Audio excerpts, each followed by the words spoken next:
Bismillahirrahmanirrahim. Assalamualaikum warahmatullahi wabarakatuh. Alhamdulillahirabbil alamin wa bihi nasta'in wa ala umurid dunya waddin.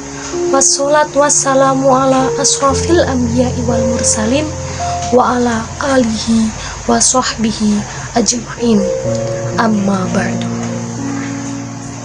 Pertama-tama, mari kita panjatkan puja dan puji syukur kita kehadirat Allah Subhanahu wa Ta'ala yang telah memberikan kepada kita nikmat iman dan nikmat ihsan, dan Allah jugalah yang telah memberikan kepada kita nafas sehingga kita dapat melakukan kegiatan yang bermanfaat. Kedua kalinya, sholawat serta salam tak lupa kita haturkan kepada junjungan Nabi Agung Nabi Muhammad Sallallahu Alaihi Wasallam yang telah membawa kita dari zaman kegelapan menuju zaman yang terang benderang.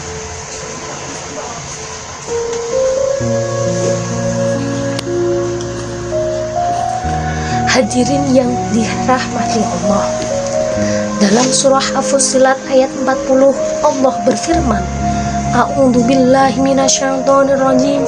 Bismillahirrahmanirrahim. I'malu ma syi'tum innahu bima ta'maluna basir. Yang artinya, lakukanlah apa yang kamu kehendaki, sungguh Dia Maha melihat apa yang kamu kerjakan. Quran surah As-Fussilat ayat 40.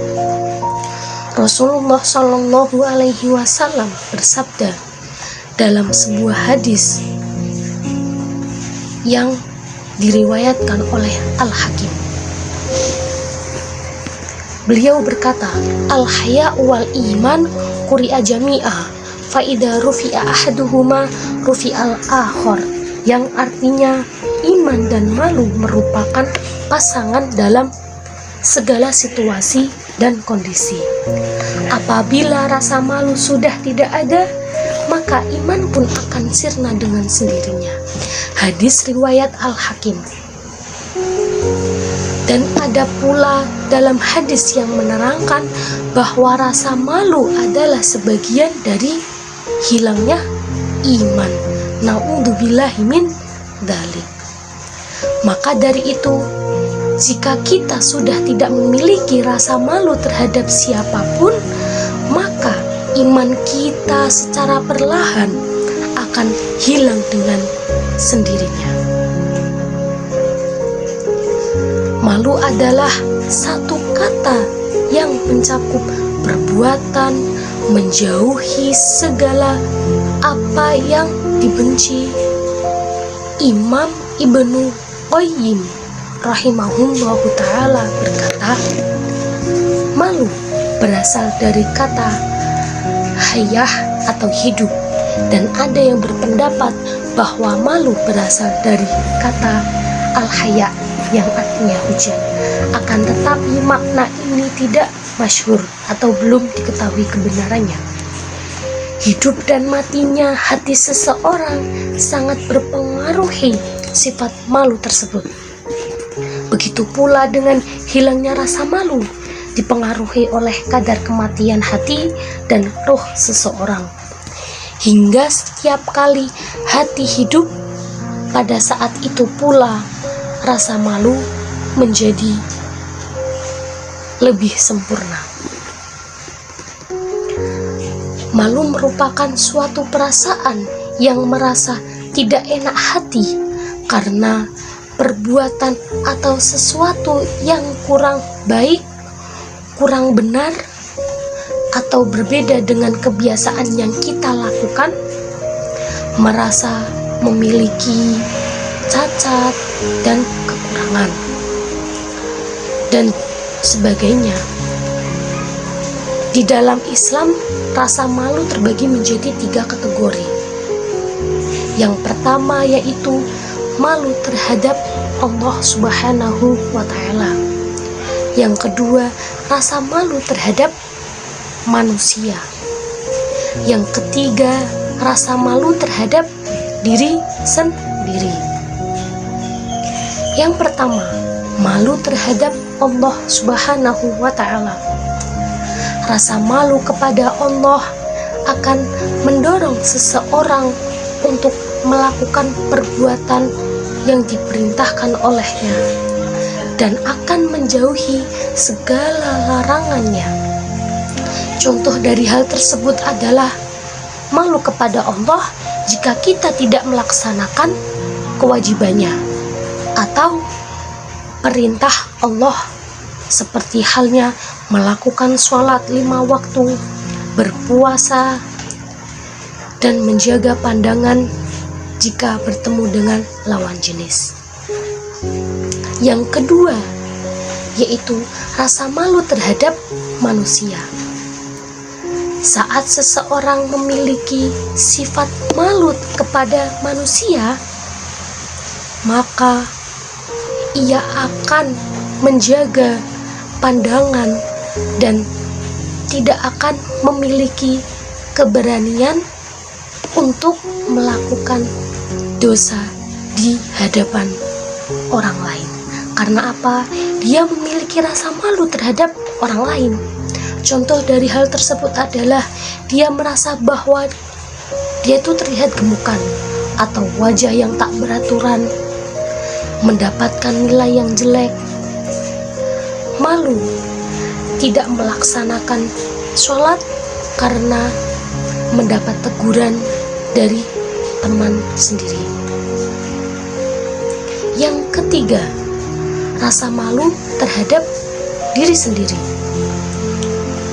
Orang yang memiliki sifat malu terhadap diri sendiri tidak akan pernah sanggup untuk melakukan perbuatan yang dosa atau perbuatan keji meskipun ia sedang sendirian. Contoh dari hal tersebut adalah jika kita berada di suatu toko yang sepi, di situ pula kita dapat mencuri atau kita itu mendapatkan leluasa untuk mencuri barang-barang yang ada di sana. Akan tetapi, jika kita memiliki rasa malu terhadap diri kita sendiri, maka ia tidak akan melakukan perbuatan tersebut. Karena apa? Perbuatan tersebut adalah perbuatan yang tercela. Dan orang yang memiliki rasa malu terhadap diri sendiri, dia tidak akan melakukan perbuatan tersebut karena dia merasa malu kepada dirinya sendiri.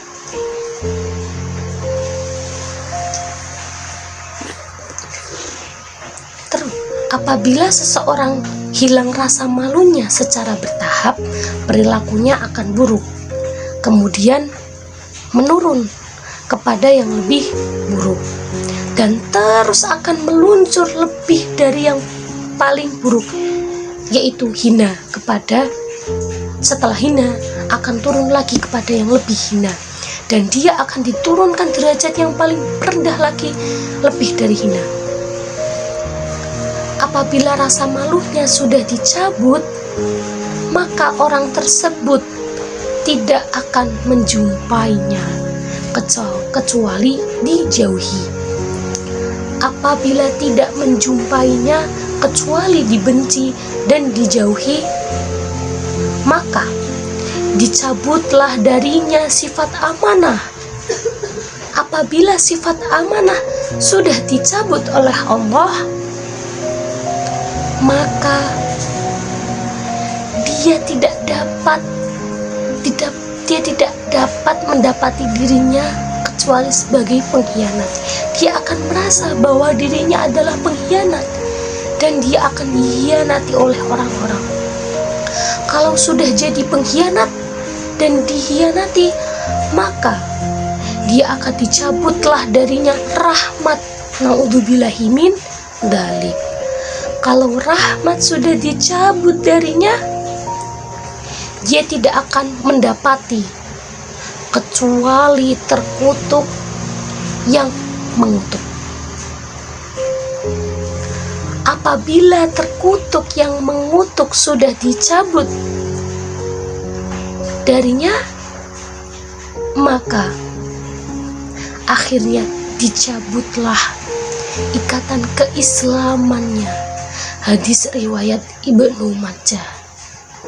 Na'udzubillahi min dalik. Maka dari itu, kita mengajak kepada teman-teman semuanya untuk memiliki rasa malu terhadap siapapun. Kesimpulan yang dapat diambil ialah kita harus memiliki rasa malu terhadap Allah, terhadap sesama manusia, dan kepada diri sendiri. Karena apa? Jika kita tidak memiliki rasa malu terhadap tiga tersebut, maka Allah akan mencabut kenikmatan yang diberikan kepada kita. Sekian pidato dari saya, semoga bermanfaat. Wabillahi taufik wal hidayah. Assalamualaikum warahmatullahi wabarakatuh.